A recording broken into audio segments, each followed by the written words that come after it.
Tenho o prazer de receber o Dr. Pedro Olivo Neto, pneumologista, professor da Univale. Dia 25, esse domingo foi dia do pulmão. E você, tem cuidado do seu pulmão? Como cuidar do seu pulmão? Como identificar doenças pulmonares? São algumas das pautas aqui do nosso programa na live. Você que não quer ficar ouvindo as propostas dos candidatos, já definiu seu voto? Não definiu ainda? Fica com a gente aqui na live. Bom dia, doutor Pedro. Prazer recebê-lo. Bom dia, Cláudio. Agradeço pelo convite. Aí é um prazer poder falar aqui da minha especialidade, do meu trabalho, né? Dia do pulmão em específico é um dia muito especial a ser lembrado, porque a gente muitas vezes não cuida do que é externo, do que é aparente e não cuida do pulmão, né, doutor? É verdade, né? Às vezes a gente acaba se acostumando com alguns sintomas, né? Uma tosse, uma falta de ar, uma limitação para fazer ali as atividades físicas, né? Acaba tendo isso como normal, como na verdade, né? Isso não é normal, merece atenção e todo cuidado aí tem que ser tomado.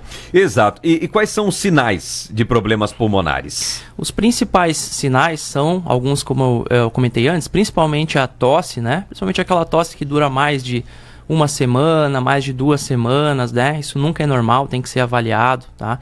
Falta de ar, então a pessoa ter limitação para fazer exercícios físicos, às vezes até mais leves, né? Como limpar a casa, fazer pequenas caminhadas, né? Isso deve ser investigado também, porque pode indicar um problema aí respiratório, né? E vale lembrar que muitas doenças respiratórias são progressivas, crônicas, podem deixar sequelas, então a identificação, né, precoce ali é muito importante, especialmente para essas doenças. Olha, esses dias eu tenho um amigo que estava com um problema, falta de ar e tal, uma falta de ar, olha só, ouve essa, Edson.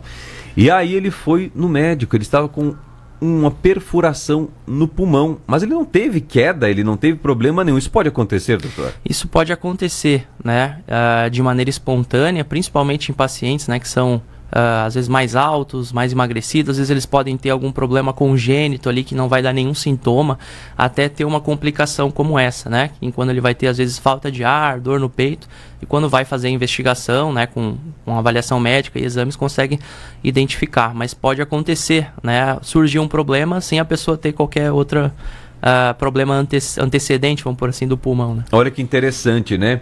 É lógico que a gente não pode aqui dar diagnóstico porque ainda não foi determinado e também divulgado, mas um rapaz estava jogando futebol esse fim de semana na cidade de Itajaí, faleceu no campo.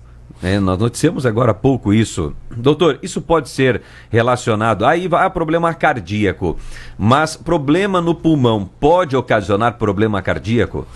Com certeza, né? Então, assim, o sistema respiratório, ele tem uma relação muito íntima com o sistema, né, cardiovascular, aí, com a parte cardíaca também. Então, tem várias doenças cardíacas que podem ter sintomas muito parecidos com doenças pulmonares. Sim. Por isso da importância aí de procurar um profissional, um especialista, para conseguir diferenciar, fazer o diagnóstico correto, né, e o tratamento correto. Mas são 2 órgãos aí que tem muita relação, né? Logicamente que nós estamos aqui com um professor da Univale, professor universitário, tem muito conhecimento. Quando fala assim pulmão, Brasil, pulmão, ranqueamento, cuidado, prevenção, como que é esse cenário? Na parte da pneumologia, né, aqui no Brasil especialmente, a gente tem poucos especialistas. Isso é uma coisa interessante, né? Se for comparar com cardiologistas, né, por exemplo, gastroenterologistas, outros especialistas, né, a gente está em número muito mais restrito. A gente tem centros formadores, né, de especialistas em pneumologia muito reduzidos, né? Então, o que acaba acontecendo? A gente tem um número enorme de pacientes, né? E às vezes esses pacientes estão vivendo com problemas pulmonares sem um diagnóstico, ou às vezes com algum sintoma, achando que aquilo é normal, né? Às vezes é um idoso que está envelhecendo, tem falta de ar, né? Às vezes já fumou na vida, tem ali uma doença que não está identificada, leva aquilo como normal, né? Às vezes o paciente é um asmático, aí tem bronquite, deixa de fazer as atividades físicas, né? Porque tem falta de ar, acha que isso é normal, né? Sendo que hoje não é normal, né? Com o tratamento a pessoa pode ter, especialmente o asmático, uma vida muito semelhante, né? Uma vida igual ao nosso objetivo do paciente que não tem essa doença, né? Que é tão comum nos brasileiros. E criança, doutor? As crianças, né? Elas merecem uma atenção especial, porque uma informação interessante é que o nosso pulmão, ele se desenvolve, mesmo depois que a gente nasce até mais ou menos os 20 anos de idade. Até os 20 ele está se desenvolvendo. Exatamente. Olha só que interessante. Ele acaba crescendo. Então, quando a saúde em geral, né, e a saúde respiratória não é muito bem ali cuidada, vamos por assim, na infância, né? Esse paciente às vezes pode ter um quadro de infecção ou alguma doença crônica, isso pode prejudicar muito o desenvolvimento pulmonar da pessoa, né? E ela ter problemas na vida adulta, às vezes numa idade muito mais precoce, né, do que se ela tivesse tido ali um desenvolvimento interessante. Então, a gente tem também, né, pediatras, médicos especialistas em crianças, que são especialistas em pneumologia também, né? Então, esses profissionais têm um papel muito importante também em cuidar da saúde respiratória das crianças. Doutor, dando tempo para o senhor tomar uma água, aqui em Balneário Camboriú nós estamos numa das cidades que mais geram empregos na área da construção civil. E aí a gente tem o pedreiro, a gente tem o marceneiro, nós temos aqui o gesseiro, nós temos o marmorista, né? Pessoas que trabalham na colocação de pisos, e todos eles estão muito expostos ao pó. E o interessante é que quando fala assim equipamento de proteção individual, eu vejo o capacete, o botinão, né, o macacão, a roupa, a luva, mas eu percebo muitas pessoas trabalhando sem máscara quando estão expostos ao pó.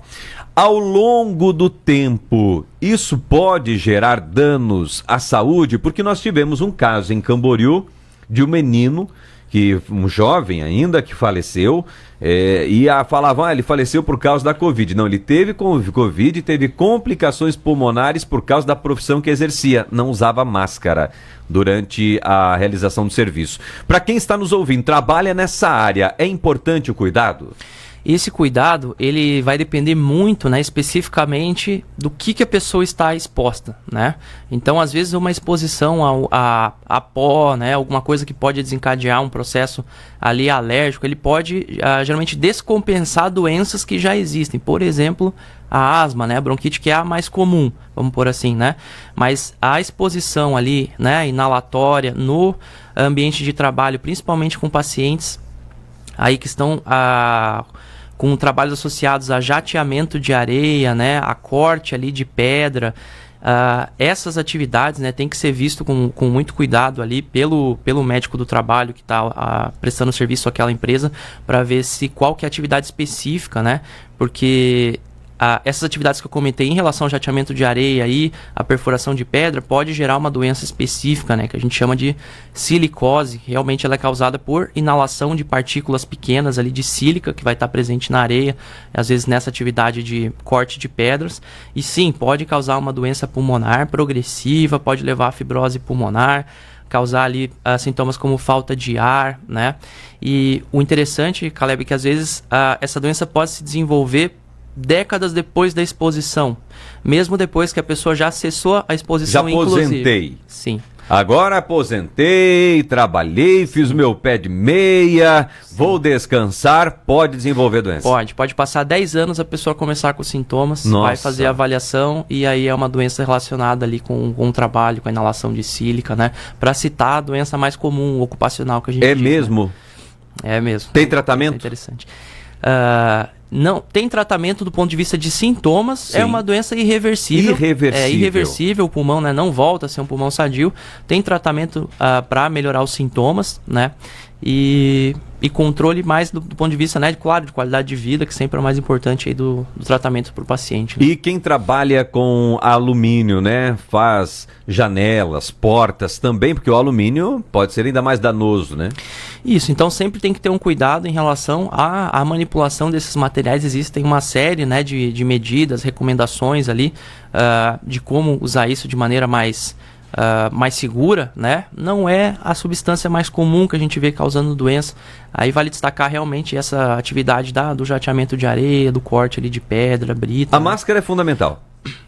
Isso, mas vai ser muito individualizado para a atividade que o paciente, que a pessoa está exercendo, né? Sim. Qual que também é a frequência, qual que é a intensidade, né? Esse estudo da necessidade, né, de proteção, de máscara, passa lá pelo médico do trabalho, né? Que teoricamente toda empresa aí tem que ter algum especialista nesse sentido aí para orientar quais são as medidas preventivas ali cabíveis, né, para o trabalhador. Que interessante. Nós já vamos chegar aqui nas participações da live sobre Covid-19, mas antes disso, vamos também falar sobre os mitos e verdades da asma, da bronquite. O Adilson, que trabalha comigo, está de férias, inclusive, ele falou que quando criança ele tinha asma. Ele sofria de asma, mas depois passou. Por quê? Isso é mito ou é verdade?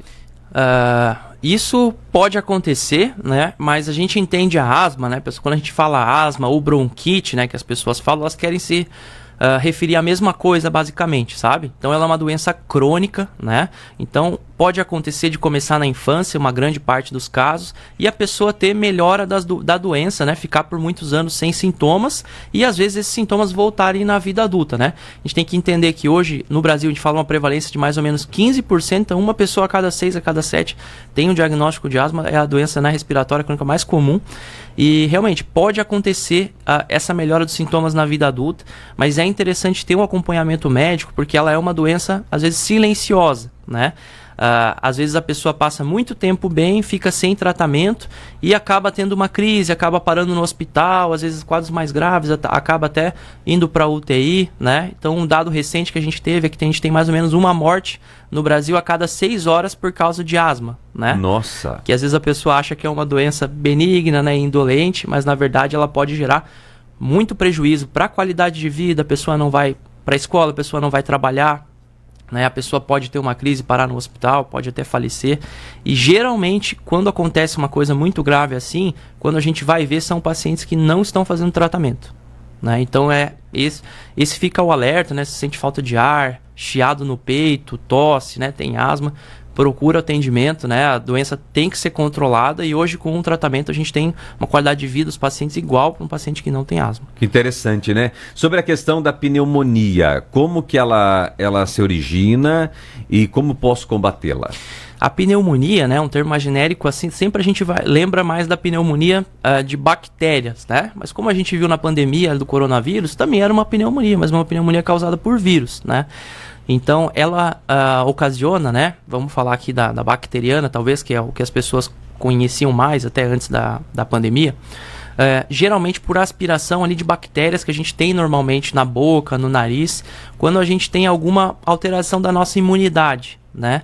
Então essa bactéria ali, ela ganha lá os brônquios, né? As vias aéreas inferiores, causa ali o corpo uma resposta ali inflamatória para combater essas bactérias, e aí vai ter a produção ali de pus e os sintomas daí que podem acontecer, né? De tosse, às vezes tosse produtiva, com catarro, febre, falta de ar, dificuldade para respirar, né? Geralmente o tratamento é feito com antibiótico, mas, né, sempre tem que ser visto aí, ser avaliado por um médico, fazer quando for adequado exames, né? Não pode deixar prolongar isso, né? Não. Não vou no hospital, vou ficar em casa, vou me automedicar, não tem problema, vou tomar um chazinho, né?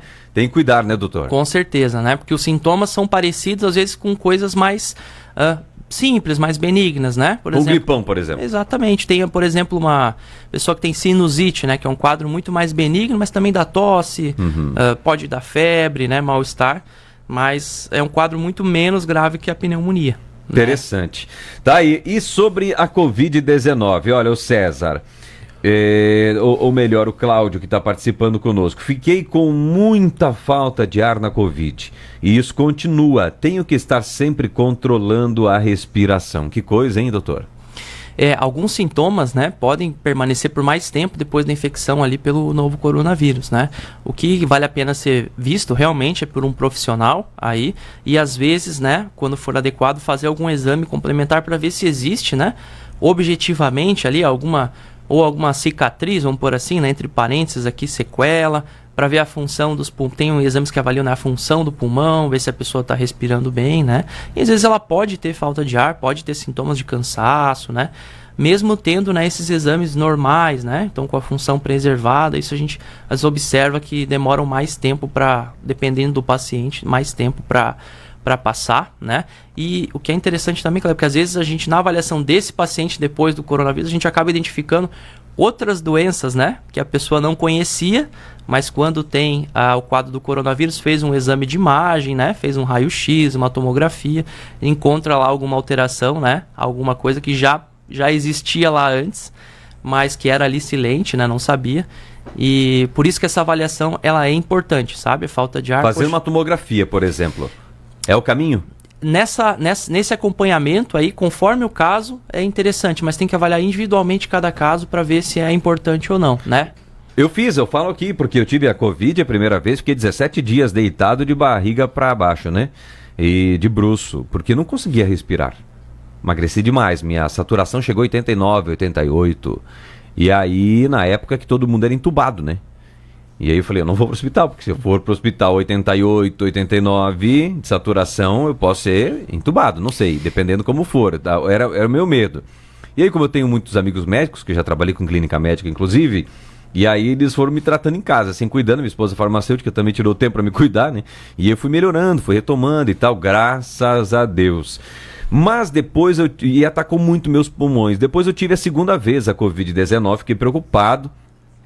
E aí fiz uma tomografia. Graças a Deus, como disse o senhor, eu não tive nenhuma cicatriz. Mas a questão da falta de ar no seu consultório, por acaso, o senhor já fez encaminhamento para outra especialidade médica? Porque essa pessoa pode estar sofrendo também de ansiedade, né? E ansiedade, na etimologia da palavra, significa sufocamento. Estou com falta de ar. E pode ser um caso de ansiedade também, confundido com um problema pulmonar, doutor? Pode, né? Mas uma coisa muito importante, sempre que a gente está lidando com sintoma como falta de ar, né? Outra coisa, dor no peito, também tem pacientes com ansiedade que pode ter. A gente sempre tem que fazer, né, o máximo esforço para descartar causas que a gente diz assim, orgânica, né? Uhum. Então, antes de assumir, num primeiro momento, que aquilo é relacionado à ansiedade, mesmo que pareça muito no primeiro momento, a gente tem que ter muito cuidado, porque os sintomas são muito difíceis de diferenciar de acordo com a causa. Então, principalmente falta de ar, né? Pode ter relação com pulmão, pode ter relação com quadro cardíaco, pode estar associado com alteração da glândula tireoide, pode ter. Então, pode ser causado por anemia, né? Então tem a ver com sangue, pode. Então, assim, tem uma lista grande de opções que tem que ser avaliadas ali pelo profissional.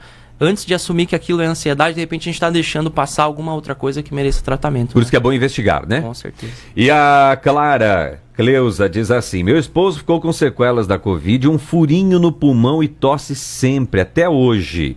E aí, doutor, o que fazer nesse caso? Esse caso, né, tem que ser visto com calma. Aí o que quer dizer também esse furo, eu fico um pouco na dúvida.